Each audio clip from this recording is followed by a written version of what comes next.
নেশার সামগ্রী সহ বিশ্রামগঞ্জ থানা পুলিশের হাতে নাতে ধরা পড়ল 5 নেশা কারবারি।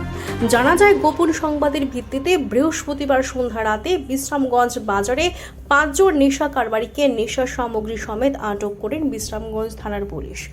তাদের কাছ থেকে মোট 400টি ইয়াবা ট্যাবলেট, 125টি গ্রাম সুগারের কন্টেইনার, 17টি মোবাইল সহ নগদ 25,000 টাকা উদ্ধার করা হয়। অভিযুক্তদের বিরুদ্ধে বিশ্রামগঞ্জ থানায় এনডিপিএস মামলা গ্রহণ করে পুলিশ।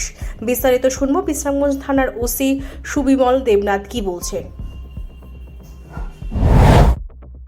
সন্ধ্যার সময় আমরা একটা গোপন খবরের ভিত্তিতে বিশ্রামগঞ্জ বাজারে মোট 5 জন ড্রাগ বিক্রেতাকে আটক করি। তাদের কাছ থেকে আমরা 400 ইয়াবা ট্যাবলেট এবং 125টা হিরোইনের কোটা উদ্ধার করি। তাছাড়া তাদের কাছ থেকে আমরা 17টা মোবাইল ফোন এবং সর্বমোট প্রায় 25,000 টাকার মতো তাদের কাছ থেকে পাই।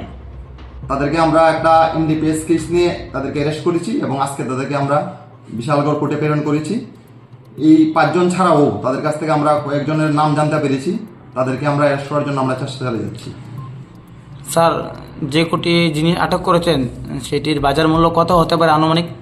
বাজার মূল্য আনুমানিক 1 লাখ টাকার মতো হতে পারে।